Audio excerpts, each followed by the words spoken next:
नमस्कार विद्यार्थियों। हम मुगल कालीन साहित्यिक सूत्र पढ़ रहे थे और इन साहित्यिक सूत्रों के अंतर्गत हमने फारसी ग्रंथ है उनकी जो डिटेल में हमने क्या है चर्चा पूर्ण कर ली है।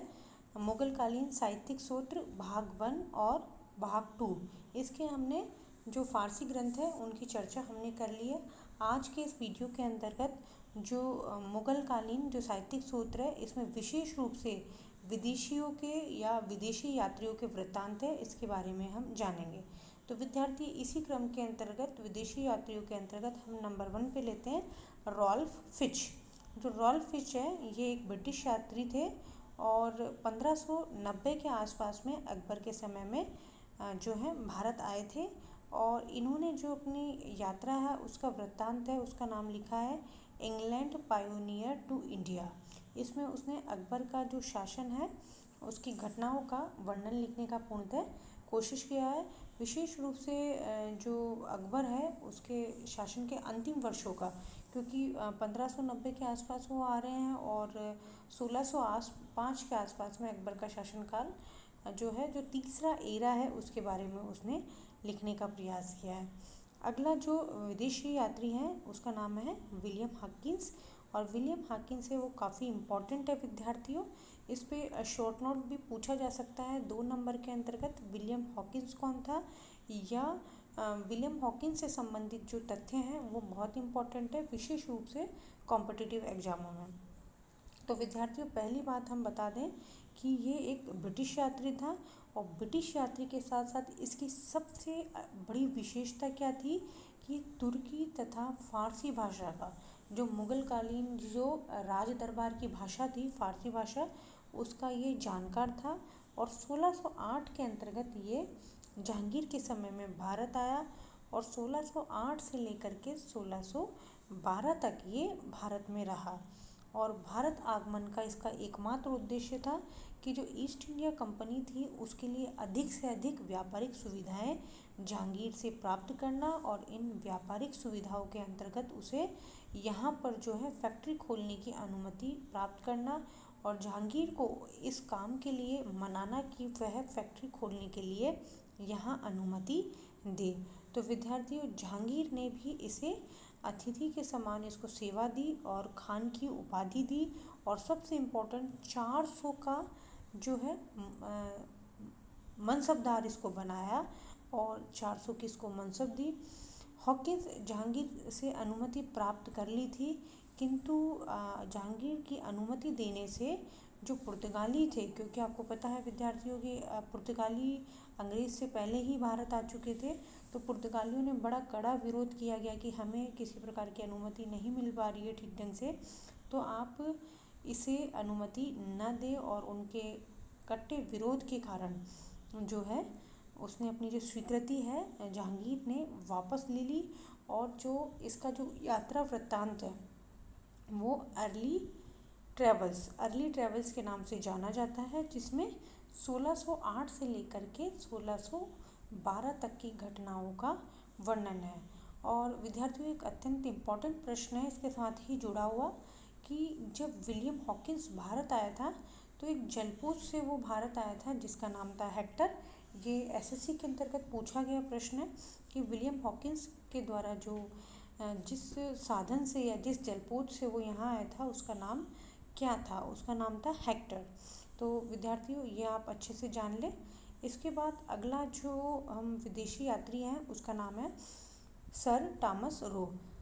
तो सर टॉमस रो है जो 1615 से लेकर के 1618 तक यानी कि लगभग 3 वर्षों के लिए भारत आया और यह है ब्रिटिश यात्री था और ब्रिटिश सम्राट जेम्स प्रथम था उसका ये राजदूत था और उसका राजदूत बन कर के ये भारत में आया था।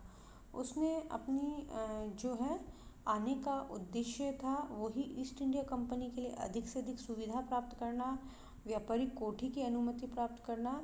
लेकिन विद्यार्थियों सबसे इम्पॉर्टेंट बात यह है कि सर टॉमस रो ने जो विलियम हॉकिंस है उसके अधूरे कार्यों को पूर्ण करा और वह अपने उद्देश्य में सफल रहा और 1616 में ईस्ट इंडिया कंपनी को जहांगीर ने भारत में फैक्ट्री खोलने की अनुमति प्रदान करी।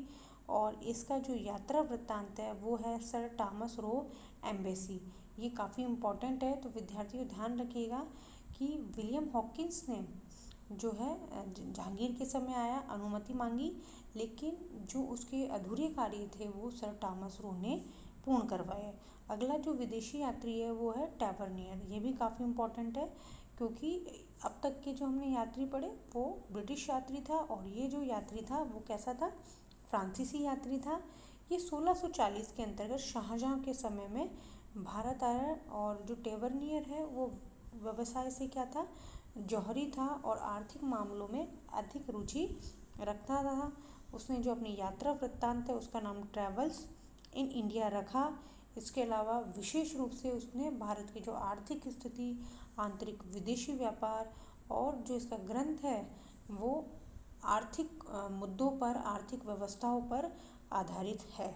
तो विद्यार्थियों ये फ्रांसीसी यात्री था, ये आप अच्छे से ध्यान रखेंगे। अगला जो है इसके अंतर्गत हम बात करेंगे वो है बर्नियर की। और बर्नियर भारत के अंतर्गत 1658 से लेकर के जो है 1670 तक लगभग कितने वर्ष हुए, 12 वर्षों तक भारत के अंतर्गत रहा। ये फ्रांसीसी यात्री था और 1658 के अंतर्गत भारत में आया था। और जब ये भारत में आया था तब उस समय आपको पता है विद्यार्थियों कि जो है शाहजहाँ का जो पुत्रों के मध्य क्या हो रहा था, उत्तराधिकार का युद्ध चल रहा था। और ये पेशे से क्या था, डॉक्टर था। विद्यार्थियों ये आप अच्छे से ध्यान रखें क्योंकि ये प्रश्न पूछा जा सकता है कॉम्पिटिटिव एग्ज़ाम में कि 3-4 जो हैं विदेशी यात्री जैसे राल्फ फिच है, विलियम हॉकिंस है या अन्य जो भी हैं, टैवर्नियर है, और ऑप्शन में दे दिया जाए कि निम्न में से कौन चिकित्सक था, तो आप उसमें ऐसी स्थिति के अंतर्गत आप बर्नियर पे टिक करेंगे। और जो शाहजहाँ की जो पत्नी थी नादिरा बेगम, उसने इसका इलाज किया था और 1670 तक ये भारत के अंतर्गत रहा था। और इसका जो यात्रा वृत्तांत है उसका नाम है travels in the Mughal empire. Travels in the Mughal empire है जो इसका यात्रा वृत्तांत है। इसने विशेष रूप से जो उत्तराधिकार का युद्ध है, सामाजिक एवं आर्थिक दशा है, उसका विस्तार से इसने उल्लेख किया है। और शाहजहाँ के समय में भारत का विदेशी व्यापार चरम सीमा पर पहुंच चुका था। यह भारत की समृद्धि का प्रतीक था, इसके बारे में भी इसने उल्लेख किया गया। विद्यार्थियों एक एग्ज़ाम है सेट, जो है सेट का एग्ज़ाम होता है, उसके अंतर्गत पूछा गया प्रश्न है कि जो है सर्वाधिक लंबे समय के अंतर्गत, लंबी अवधि के समय में जो भारत के अंतर्गत जो रहने वाला जो व्यक्ति है वो शासन के अंतर्गत वह कौन सा व्यक्ति था, तो उस उत्तर के अंतर्गत जो है ये व्यक्ति है बहुत अधिक लंबे समय तक रहा, तो उसका आंसर है बर्नियर। तो विद्यार्थियों आगे हम बात करते हैं जो है जो लेखन के हिसाब से हम बात कर रहे हैं तो उसका आंसर बर्नियर होगा। अगला जो विदेशी यात्री है उसका नाम है मनुची। मनुची नाम से ही पता चल रहा है कि ये इटालियन था और 1653 के अंतर्गत शाहजहाँ के समय में क्या हुआ, भारत में आया था और उसके पश्चात ये भारत में स्थायी रूप से बस गया था।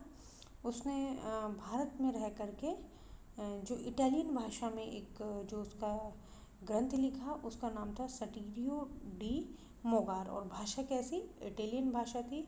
इसने इस ग्रंथ के अंतर्गत जो है दारा की जो पराजय है उसके बारे में लिखा है।